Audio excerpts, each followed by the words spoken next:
ॐ शान्ताकारं भुजगशयनं पद्मनाभं सुरेशं विश्वाधारं गगनसदृशं मेघवर्णं शुभांगं लक्ष्मीकान्तं कमलनयनं योगिभिर्ध्यानगम्यं वन्दे विष्णुं भवभयहरं सर्वलोकैकनाथं। जिनकी आकृति अतिशय शांत है, जो शेष नाग की शैया पर शयन किए हुए हैं, जिनकी नाभि में कमल है, जो देवताओं के भी ईश्वर और संपूर्ण जगत के आधार हैं, जो आकाश के सदृश सर्वत्र व्याप्त हैं, नील मेघ के समान जिनका वर्ण है, अतिशय सुंदर, जिनके संपूर्ण अंग हैं, जो योगियों द्वारा ध्यान करके प्राप्त किए जाते हैं, जो संपूर्ण लोकों के स्वामी हैं, जो जन्म मरण रूप भय का नाश करने वाले हैं, ऐसे लक्ष्मीपति कमल नेत्र भगवान श्री विष्णु को मैं सिर से प्रणाम करता हूं। यम ब्रह्मा वरुणेन्द्र रुद्र मरुतः स्तुन्वन्ति दिव्यैस्तवैर्वेदैः साङ्गपदक्रमोपनिषदैर्गायन्ति यं सामगाः ध्यानावस्थिततद्गतेन मनसा पश्यन्ति यं योगिनो यस्यान्तन्न विदुः सुरासुरगणा देवाय तस्मै नमः। ब्रह्मा, वरुण, इंद्र, रुद्र और मरुद्गण दिव्य स्तोत्रों द्वारा जिनकी स्तुति करते हैं, साम वेद के गाने वाले अंग, पद, क्रम और उपनिषदों के सहित वेदों द्वारा जिनका गान करते हैं, योगी जन ध्यान में स्थित तद्गत हुए मन से जिनका दर्शन करते हैं, देवता और असुर गण कोई भी जिनके अंत को नहीं जानते, उन परम पुरुष नारायण देव के लिए मेरा नमस्कार है। गीता सुगीता कर्तव्या किमन्यैः शास्त्र विस्तरैः या स्वयं पद्मनाभस्य मुख पद्माद् विनिसृता। गीता सुगीता करने योग्य है, अर्थात श्री गीता जी को भली प्रकार पढ़कर अर्थ और भाव सहित अंतःकरण में धारण कर लेना मुख्य कर्तव्य है, जो कि स्वयं पद्मनाभ भगवान श्री विष्णु के मुखारविंद से निकली हुई है। और फिर अन्य शास्त्रों के विस्तार से क्या प्रयोजन है, स्वयं श्री भगवान ने भी इसके महात्म्य का वर्णन किया है। ओम श्री परमात्मने नमः। श्रीमद् भगवद गीता अथ प्रथमोऽध्यायः। धृतराष्ट्र उवाच धर्मक्षेत्रे कुरुक्षेत्रे समवेतायुयुत्सवः मामकाः पांडवाश्चैव किमकुर्वत संजय। धृतराष्ट्र बोले, हे संजय, धर्म भूमि कुरुक्षेत्र में एकत्रित युद्ध की इच्छा वाले मेरे और पांडु के पुत्रों ने क्या किया। संजय उवाच दृष्ट्वा तु पांडवानीकं व्यूढ़ं दुर्योधनस्तदा आचार्यमुपसंगम्य राजा वचनमब्रवीत्। संजय बोले, उस समय राजा दुर्योधन ने व्यूह रचना युक्त पांडवों की सेना को देखकर और द्रोणाचार्य के पास जाकर यह वचन कहा, पश्यैतां पांडुपुत्राणाम् आचार्य महतीं चमूं व्यूढ़ां द्रुपदपुत्रेण तव शिष्येन धीमता। हे आचार्य, आपके बुद्धिमान शिष्य द्रुपद पुत्र धृष्टद्युम्न द्वारा व्यूहाकार खड़ी की हुई पांडुपुत्रों की इस बड़ी भारी सेना को देखिए। अत्र शूरा महेश्वासा भीमार्जुन समायुधि युयुधानो विराटश्च द्रुपदश्च महारथः धृष्टकेतुश्चेकितानः काशीराजश्च वीर्यवान् पुरोजित कुन्तिभोजश्च शैब्यश्च नरपुङ्गवः युधामन्युश्च विक्रान्त उत्तमौजाश्च वीर्यवान् सौभद्रो द्रौपदेयाश्च सर्व एव महारथाः। इस सेना में बड़े बड़े धनुषों वाले तथा युद्ध में भीम और अर्जुन के समान शूरवीर सात्यकी और विराट तथा महारथी राजा द्रुपद, धृष्टकेतु और चेकितान तथा बलवान काशीराज, पुरुजित कुंतीभोज और मनुष्यों में श्रेष्ठ शैब्य, पराक्रमी युधामन्यु तथा बलवान उत्तमौजा, सुभद्रा पुत्र अभिमन्यु एवं द्रौपदी के 5 पुत्र, ये सभी महारथी हैं। अस्माकं तु विशिष्टा ये तान्निबोधद्विजोत्तम नायका मम सैन्यस्य संज्ञार्थं तान् ब्रवीमि ते। हे ब्राह्मण श्रेष्ठ, अपने पक्ष में भी जो प्रधान हैं उनको आप समझ लीजिए। आपकी जानकारी के लिए मेरी सेना के जो सेनापति हैं उनको बतलाता हूं। भवान भीष्मश्च कर्णश्च कृपश्च समितिञ्जयः अश्वत्थामा विकर्णश्च सौमदत्तिस्तथैव च। आप द्रोणाचार्य और पितामह भीष्म तथा कर्ण और संग्राम विजयी कृपाचार्य तथा वैसे ही अश्वत्थामा, विकर्ण और सोमदत्त का पुत्र भूरिश्रवा, अन्ये च बहवः शूरा मदर्थे त्यक्त जीविताः नाना शस्त्र प्रहरणाः सर्वे युद्ध विशारदाः। और भी मेरे लिए जीवन की आशा त्याग देने वाले बहुत से शूरवीर अनेक प्रकार के शस्त्रास्त्रों से सुसज्जित और सब के सब युद्ध में चतुर हैं। अपर्याप्तम तदस्माकं बलम भीष्माभिरक्षितम पर्याप्तम त्विदमे तेषां बलम भीमाभिरक्षितम। भीष्म पितामह द्वारा रक्षित हमारी यह सेना, भीष्म पितामह द्वारा रक्षित हमारी वह सेना सब प्रकार से अजेय है और भीम द्वारा रक्षित इन लोगों की यह सेना जीतने में सुगम है। अयनेषु च सर्वेषु यथा भागमवस्थिताः भीष्ममेवाभिरक्षन्तु भवन्तः सर्व एव हि। इसलिए सब मोर्चों पर अपनी अपनी जगह स्थित रहते हुए आप लोग सभी निस्संदेह भीष्म पितामह की ही सब ओर से रक्षा करें। तस्य संजनयन् हर्षं कुरु वृद्धः पितामहः सिंहनादं विनद्योच्चैः शंखं दध्मौ प्रतापवान। कौरवों में वृद्ध बड़े प्रतापी पितामह भीष्म ने उस दुर्योधन के हृदय में हर्ष उत्पन्न करते हुए उच्च स्वर से सिंह की दहाड़ के समान गरजकर शंख बजाया। ततः शंखाश्च भैर्यश्च पडवानक गोमुखाः सहसैवाभ्यहन्यन्त स शब्दस्तुमुलोऽभवत्। इसके पश्चात शंख और नगारे तथा ढोल, मृदंग और नरसिंघे आदि बाजे एक साथ ही बज उठे। उनका वह शब्द बड़ा भयंकर हुआ।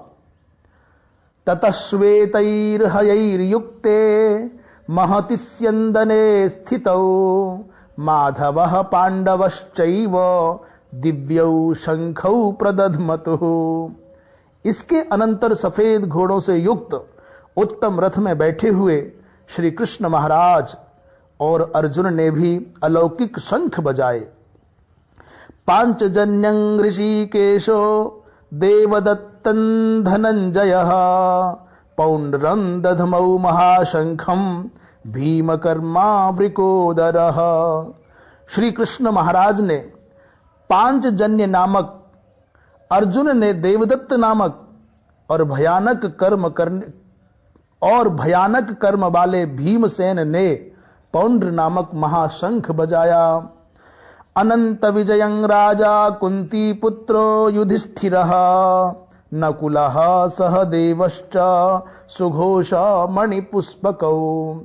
कुंती पुत्र राजा युधिष्ठिर ने अनंत विजय नामक और नकुल तथा सहदेव ने सुघोष और मणिपुष्पक नामक शंख बजाए। काश्यश्च परमेश्वासः शिखंडी च महारथः धृष्टद्युम्नो विराटश्च सात्यकिश्चापराजितः द्रुपदो द्रौपदेयाश्च सर्वशः पृथ्वीपते सौभद्रश्च महाबाहुः शंखान् दध्मुः पृथक पृथक। श्रेष्ठ धनुष वाले काशीराज और महारथी शिखंडी एवं धृष्टद्युम्न तथा राजा विराट और अजेय सात्यकी, राजा द्रुपद एवं द्रौपदी के पांचों पुत्र और बड़ी भुजा वाले सुभद्रा पुत्र अभिमन्यु, इन सभी ने हे राजन सब ओर से अलग अलग शंख बजाए। सघोषो धार्तराष्ट्राणां हृदयानि व्यदारयत नभश्च पृथ्वीं चैव तुमुलोऽभ्यनुनादयन्। और उन भयानक शब्द ने आकाश और पृथ्वी को भी गुंजाते हुए धार्त राष्ट्रों के अर्थात आपके पक्ष वालों के हृदय विदीर्ण कर दिए। अथ व्यवस्थितान् दृष्ट्वा धार्तराष्ट्रान् कपिध्वजः प्रवृत्ते शस्त्र संपाते धनुरुद्यम्य पांडवः। ऋषिकेशं तदा वाक्य मिदमाह महीपते अर्जुन उवाच सेनयोरुभयोर्मध्ये रथं स्थापयमेच्युत। हे राजन, इसके बाद कपिध्वज अर्जुन ने मोर्चा बांधकर डटे हुए धृतराष्ट्र संबंधियों को देखकर उस शस्त्र चलने की तैयारी के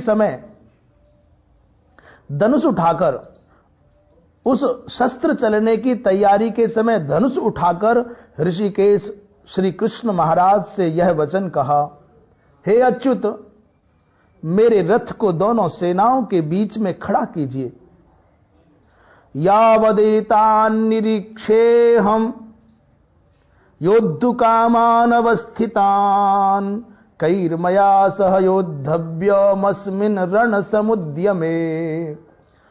और जब तक कि मैं युद्ध क्षेत्र में डटे हुए युद्ध के अभिलाषी इन विपक्षी योद्धाओं को भली प्रकार देख लूं कि इस युद्ध रूप व्यापार में मुझे किन किन के साथ युद्ध करना योग्य है, तब तक उसे खड़ा रखिए। योत्स्यमानान् अवेक्षेऽहं य एतेऽत्र समागताः धार्तराष्ट्रस्य दुर्बुद्धेर् युद्धे प्रियचिकीर्षवः। दुर्बुद्धि दुर्योधन का युद्ध में हित चाहने वाले जो ये राजा लोग इस सेना में आए हैं, इन युद्ध करने वालों को मैं देखूंगा। संजय उवाच एवमुक्तो हृषीकेशो गुडाकेशेन भारत सेनयोरुभयोर्मध्ये स्थापयित्वा रथोत्तमम् भीष्मद्रोण प्रमुखतः सर्वेषां च महीक्षिताम् उवाच पार्थ पश्यैतान् समवेतान् कुरुनिति। संजय बोले, हे धृतराष्ट्र, अर्जुन द्वारा इस प्रकार कहे हुए महाराज श्री कृष्णचंद्र ने दोनों सेनाओं के बीच में भीष्म और द्रोणाचार्य के सामने तथा संपूर्ण राजाओं के सामने उत्तम रथ को खड़ा करके इस प्रकार कहा कि हे पार्थ, युद्ध के लिए जुटे हुए इन कौरवों को देख। तत्रापश्यत् स्थितान् पार्थः पितॄनथ पितामहान् आचार्यान् मातुलान् भ्रातॄन् पुत्रान् पौत्रान् सखींस्तथा श्वशुरान् सुहृदश्चैव सेनयोरुभयोरपि। इसके बाद पृथापुत्र अर्जुन ने उन दोनों ही सेनाओं में स्थित ताऊ चाचों को, दादों परदादों को, गुरुओं को, मामाओं को, भाइयों को, पुत्रों को, पौत्रों को तथा मित्रों को, ससुरों को और सुहृदों को भी देखा। तान् समीक्ष्य स कौन्तेयः सर्वान् बन्धूनवस्थितान् कृपया परयाविष्टो विषीदन्निदमब्रवीत्। उन उपस्थित संपूर्ण बंधुओं को देखकर वे कुंती पुत्र अर्जुन अत्यंत करुणा से युक्त होकर शोक करते हुए यह वचन बोले। अर्जुन उवाच दृष्ट्वेमं स्वजनं कृष्ण युयुत्सुं समुपस्थितं सीदन्ति मम गात्राणि मुखं च परिशुष्यति वेपथुश्च शरीरे में रोमहर्षश्च जायते। अर्जुन बोले, हे कृष्ण, युद्ध क्षेत्र में डटे हुए युद्ध के अभिलाषी इस स्वजन समुदाय को देखकर मेरे अंग शिथिल हुए जा रहे हैं और मुख सूखा जा रहा है तथा मेरे शरीर में कंप एवं रोमांच हो रहा है। गांडीवं स्रंसते हस्तात् त्वक्चैव परिदह्यते न च शक्नोम्यवस्थातुं भ्रमतीव च मे मनः। हाथ से गांडीव धनुष गिर रहा है और त्वचा भी बहुत जल रही है तथा मेरा मन भ्रमित सा हो रहा है। इसलिए मैं खड़ा रहने को भी समर्थ नहीं हूं। निमित्तानि च पश्यामि विपरीतानि केशव न च श्रेयोनुपश्यामि हत्वा स्वजनमाहवे। हे केशव, मैं लक्षणों को भी विपरीत ही देख रहा हूं तथा युद्ध में स्वजन समुदाय को मारकर कल्याण भी नहीं देखता। न कांक्षे विजयं कृष्ण न च राज्यं सुखानि च किन्नो राज्येन गोविंद किम भोगैर्जीवितेन वा। हे कृष्ण, मैं न तो विजय चाहता हूं और न राज्य तथा सुखों को ही। हे गोविंद, हमें ऐसे राज्य से क्या प्रयोजन है अथवा ऐसे भोगों से और जीवन से भी क्या लाभ है। येषामर्थे कांक्षितन्नो राज्यं भोगाः सुखानि च त इमेव स्थिता युद्धे प्राणांस्त्यक्त्वा धनानि च। हमें जिनके लिए राज्य, भोग और सुखादि अभिष्ट हैं, वे ही ये सब धन और जीवन की आशा को त्याग कर युद्ध में खड़े हैं। आचार्याः पितर पुत्रास् तथैव च पितामहाः मातुलाः श्वशुराः पौत्राः श्यालाः संबंधिनस्तथा। गुरुजन, ताऊ चाचे, लड़के और उसी प्रकार दादे, मामे, ससुर, पौत्र, साले तथा और भी संबंधी लोग हैं। एतान्न हन्तुमिच्छामि घ्नतोऽपि मधुसूदन अपि त्रैलोक्य राज्यस्य हेतोः किं नो मही कृते। हे मधुसूदन, मुझे मारने पर भी अथवा तीनों लोकों के राज्य के लिए भी मैं इन सबको मारना नहीं चाहता। फिर पृथ्वी के लिए तो कहना ही क्या है। निहत्य धार्त राष्ट्रान्नः का प्रीति स्यात् जनार्दन पापमेवाश्रयेदस्मान् हत्वैतानाततायिनः। हे जनार्दन, धृतराष्ट्र के पुत्रों को मारकर हमें क्या प्रसन्नता होगी? इन आतताइयों को मारकर तो हमें पाप ही लगेगा। तस्मान्नार्हा वयम हंतुम धार्तराष्ट्रान् स्वबान्धवान् स्वजनम हि कथम हत्वा सुखिनः स्याम माधव। अतएव हे माधव, अपने ही बांधव धृतराष्ट्र के पुत्रों को मारने के लिए हम योग्य नहीं हैं, क्योंकि अपने ही कुटुंब को मारकर हम कैसे सुखी होंगे? यद्यप्येते न पश्यन्ति लोभोपहत चेतसः कुलक्षय कृतं दोषम मित्रद्रोहे च पातकम कथन्न ज्ञेयमस्माभिः पापादस्मान्निवर्तितुं कुलक्षय कृतं दोषम प्रपश्यद्भिर्जनार्दन।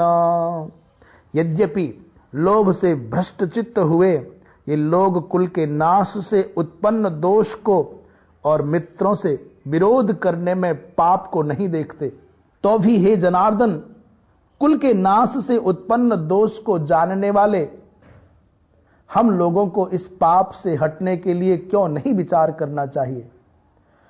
कुलक्षये प्रणश्यन्ति कुलधर्माः सनातनाः धर्मे नष्टे कुलम कृत्स्न मधर्मोऽभिभवत्युत। कुल के नाश से सनातन कुल धर्म नष्ट हो जाते हैं। धर्म के नाश हो जाने पर संपूर्ण कुल में पाप भी बहुत फैल जाता है। अधर्माभिभवात् कृष्ण प्रदुष्यन्ति कुलस्त्रियः स्त्रीषु दुष्टासु वार्ष्णेय जायते वर्ण संकरः। हे कृष्ण, पाप के अधिक बढ़ जाने से कुल की स्त्रियां अत्यंत दूषित हो जाती हैं, और हे वार्ष्णेय, स्त्रियों के दूषित हो जाने पर वर्ण संकर उत्पन्न होते हैं। वर्ण संकर उत्पन्न होते हैं। स्त्रियों के दूषित हो जाने पर वर्ण संकर उत्पन्न होता है। संकरो नरकायैव कुलघ्नानां कुलस्य च पतन्ति पितरो ह्येषां लुप्तपिंडोदक क्रियाः। वर्ण संकर कुल घातियों को और कुल को नरक में ले जाने के लिए ही होता है। लुप्त हुई पिंड और जल की क्रिया वाले अर्थात श्राद्ध और तर्पण से वंचित इनके पितर लोग भी अधोगति को प्राप्त होते हैं। दोषैरेतैः कुलघ्नानां वर्ण संकर कारकैः उत्साद्यन्ते जाति धर्माः कुलधर्माश्च शाश्वताः कुलधर्माश्च शाश्वताः। इन वर्ण संकर कारक दोषों से कुलघातियों के सनातन कुल धर्म और जाति धर्म नष्ट हो जाते हैं।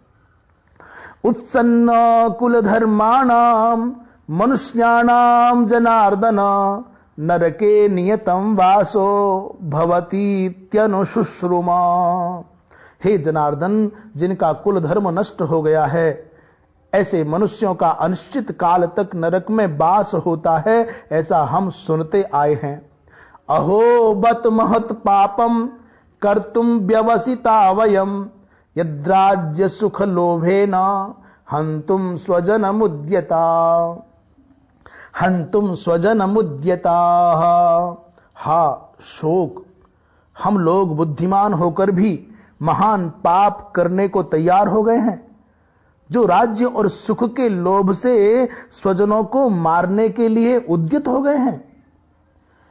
यदि माम प्रतीकार मशस्त्रम शस्त्रपाणयः धार्तराष्ट्रारणे हन्युस्तन्मे क्षेमतरम भवेत्। यदि मुझ शस्त्र रहित एवं सामना न करने वाले को शस्त्र हाथ में लिए हुए धृतराष्ट्र के पुत्र रण में मार डालें तो वह मारना भी मेरे लिए अधिक कल्याणकारक होगा। संजय उवाच एवमुक्त्वार्जुनः संख्ये रथोपस्थ उपाविशत विसृज्य सशरं चापम शोक संविघ्नमानसः। संजय बोले, रणभूमि में शोक से उद्विग्न मन वाले अर्जुन इस प्रकार कहकर बाण सहित धनुष को त्याग कर रथ के पिछले भाग में बैठ गए।